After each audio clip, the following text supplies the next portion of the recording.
Before we dive in, please note that the content of this podcast is for entertainment purposes only and is not intended to be a substitute for professional medical or mental health advice, diagnosis, or treatment.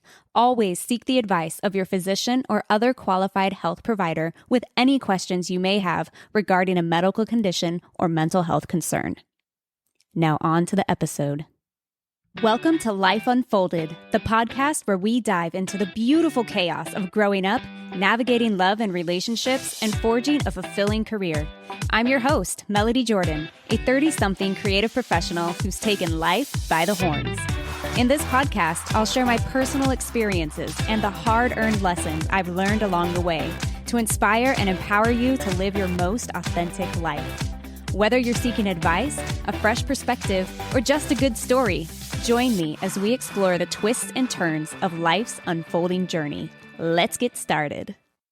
Not that long ago, I couldn't even look a week ahead because I didn't know what version of my relationship I was going to wake up in. No, I'm not being dramatic. That was just my reality. When you're living like that, you don't make 5-year plans. You don't map out big goals. You don't build vision boards. You manage the day. You manage moods. You manage stability. You try to keep the emotional temperature regulated enough to just get through the next 24 hours. And if you're an entrepreneur, that's a problem because growth requires imagination, and imagination requires safety. I've been married and divorced twice, and when I separated in my second marriage, I was living in a tiny motorhome. I had quit my job as an executive director, and what I had stockpiled financially was shrinking fast. I was being harassed, belittled, spiritually manipulated, and I knew that I needed to do something. So I started MJ Media with what I had.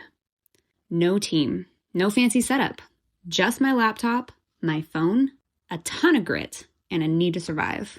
Here's what's interesting. The longer I was separated, the more I could dream.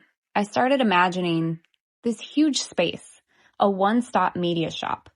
You walk in and you get your headshots done, walk over and film your promo video, you record your podcast. I imagine different creative stations and a whole team of talented people working with MJ Media. Brands could come in and leave with everything they needed for digital marketing. It was big, it was bold, it felt expansive. I felt hopeful again because as my safety increased, my imagination expanded. But then I found myself in another relationship. And early on, I saw the red flags: control, insecurity, subtle boundary pushing. I tried several times to end it, but I was soft about it and I didn't hold the line. And that's on me. When you spend a large portion of your life being conditioned to people please, boundaries feel mean. They feel selfish. They feel unkind. People pleasing is a survival strategy. It's what you do in abusive dynamics to avoid punishment. It's reinforced in service jobs where the customer is always right. It's reinforced in certain Christian teachings. Put others first, serve, sacrifice, see others as better than yourself. And so I kept giving and giving and giving with promises that things would change, and they never did. Slowly, my world shrank. 2 different people asked me within a few months, "Where do you see yourself in 5 years? Do you ever think about the future? What are your goals?" And I didn't have an answer. I honestly didn't know. Not because I lack ambition, but because I was back in survival mode. When you're focused on stabilizing each day, when you're trying to avoid conflict, avoid interrogation, avoid emotional chaos, you stop dreaming. You stop expanding. You stop setting goals. And if you're a creative entrepreneur, you cannot grow in an environment where you're bracing for impact. You just can't. It took several attempts to finally leave. I explored moving out. I was promised things would change, and so I would stay. I put a deposit on an apartment. I was promised things would change. I gave it up. This is common in abusive dynamics. It rarely ends cleanly on the first try. But the cost wasn't just emotional. The cost was my future, my imagination, my vision, my ambition. My timeline had collapsed into just get through today. And this isn't just me. This isn't just adults.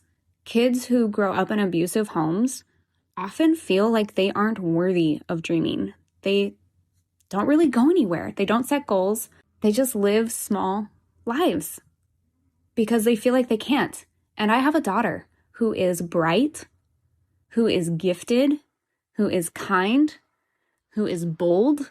And I was not about to stay in another environment that was stripping those things from me and watch that happen to her too.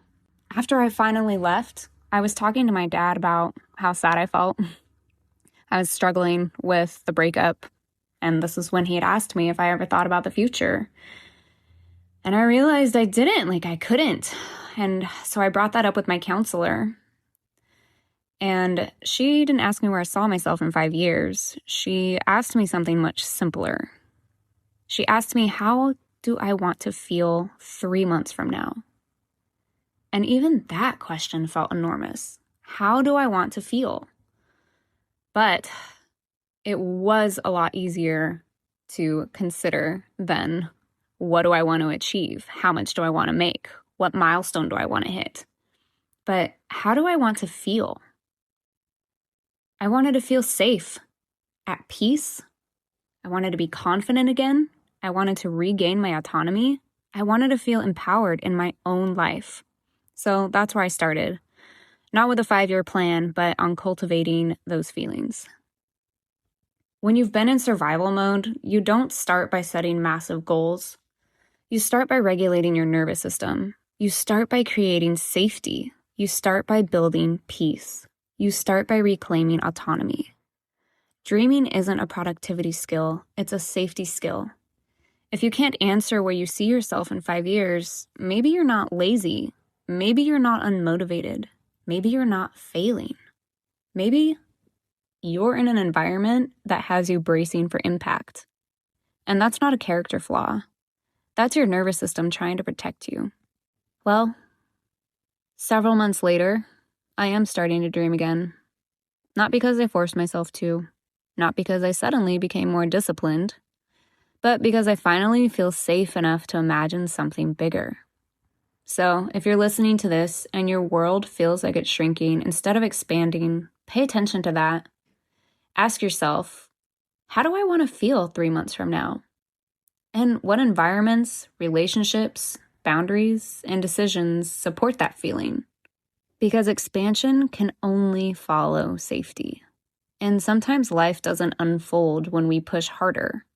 Sometimes it unfolds when we finally feel safe enough to open our minds and open our eyes beyond what we're currently experiencing.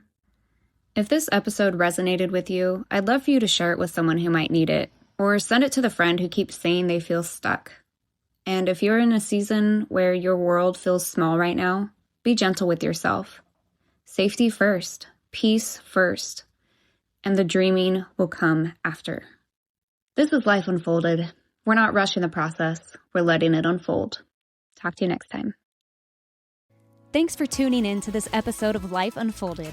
If you haven't already, please be sure to subscribe, share this episode, and leave us a review letting us know how much you love it. See you next time.